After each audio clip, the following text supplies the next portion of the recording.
Hi, welcome to Lesson 14. I trust that the glare from the top of my sun isn't too distracting today as I speak to you from the top of Mount Defiance, which overlooks Fort Ticonderoga and the state of Vermont with the Green Mountains in the background.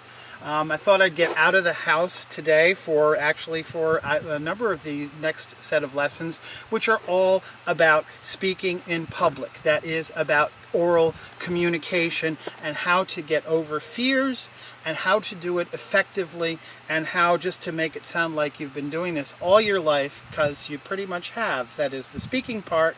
Here it's just dealing with the fact that there are probably a whole bunch of people going to be watching you. So today, or this lesson, will be based on pages 61 to 70 of the textbook. I'm going to try to get someplace where there might be some light. It's hard to tell given the setup I've had here, but that's okay. The first thing you have to know is that it's okay to be nervous. It's okay to have some fear of speaking in public. The thing about being nervous is it's natural, and it makes sure that we perform up to the best of our capabilities.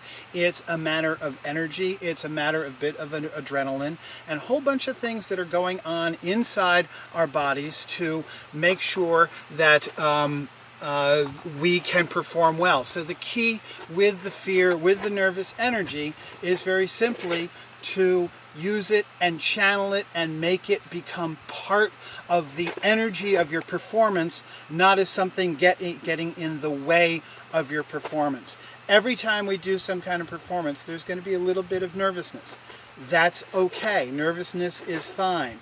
It's how we handle it, how we channel it, how we make it be something positive rather than get in the way.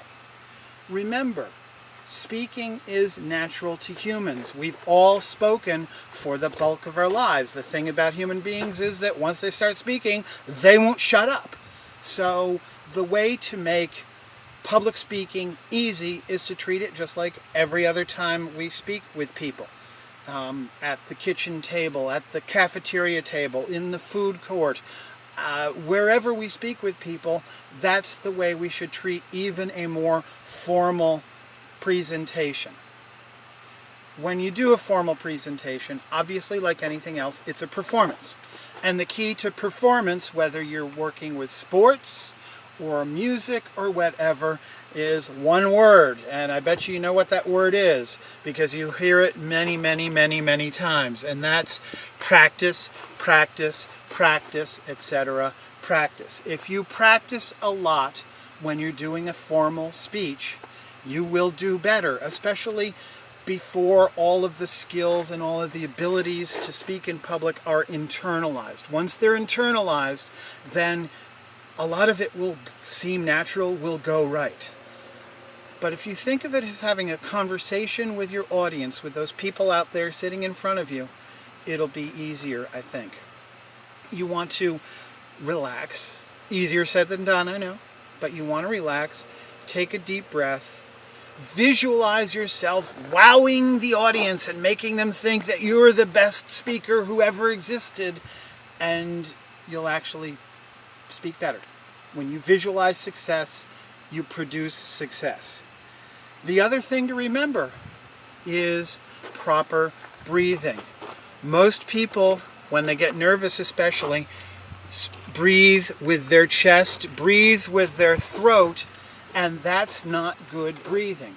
When you're performing, when you're speaking, when you're singing, when you're in athletics, you should be breathing from the abdomen. You should expand your abdomen as much as possible, lower your diaphragm so that you can take in as much air as you possibly can, because you will be speaking longer without taking a breath.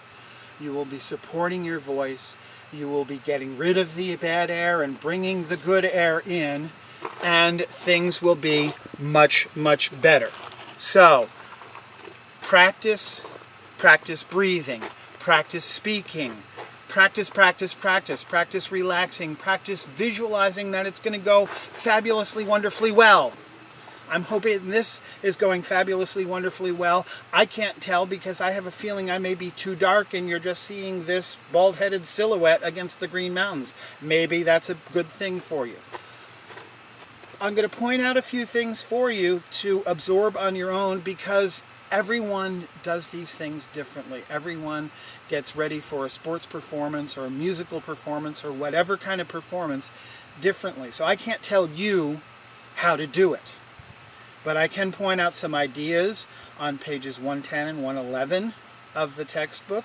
I can point out on page 70 rather, 110 and 111 that I've got written here in my notes is of course the course numbers that we're taking. And you're taking this course ideally to improve your speaking skills. So you want to make sure that you practice, that you look through the ideas on page 70. Sorry for the confusion. Look through the ideas on page 70 of how to make it go well. So if you practice, if you breathe from your abdomen, if you think through your fears and cognitively restructure what you think is going to happen, because nothing's bad is going to happen. The world isn't going to come to an end. You're going to give people some kind of informative speech, and then it's going to be over. So that's some of the basic ideas, some of the things to think about while you're preparing and delivering your speech. So, what I'd like you to do is the response. In your blog, of course, write about a time when you spoke in public. Describe that time. How did it go? How did you respond to any nervousness that you felt? And how was your speech received? See you next time from someplace else in the North Country.